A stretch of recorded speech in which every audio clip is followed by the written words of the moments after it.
I missed your panel at the Female Quotient at Oh, the yeah. Equality Lounge, but I watched it Oh, on thanks. LinkedIn. What did you think about the idea of having like a safe space for women and underrepresented groups? I attended last year. Like the energy was so amazing, and it was a safe place to really openly talk. And how do you look at something like that? Is it good, or should we move away from dedicated spaces for women or, you know, people of color or LGBTQIA plus, and really push the whole of tech? That is such a good question. I don't know. I think that the answer is like really complex because you have pros and cons of both. Like if you kind of like segregate the group, then now you're creating like an us versus them, which is maybe not helpful. But then also oftentimes if you're like a minority group, you have like a level of shared experience that the other people don't have. And then it's kind of like comforting and maybe insightful to talk to people about it. So I think it can be both. I feel like I personally got lucky when I started my career that every creator that I met, both male and female, were like amazing to me and so welcoming and nice. There definitely were comments at times. I'm 22. And so I think my experience is probably a lot better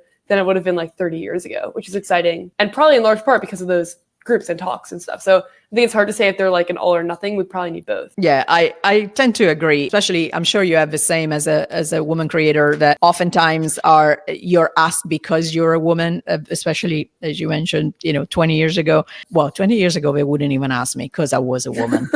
And I agree with you that it shouldn't be an either or, that we shouldn't be talking about diversity and inclusion because it shouldn't be a problem, but it is. And so having safe spaces like the Equality Lounge is important.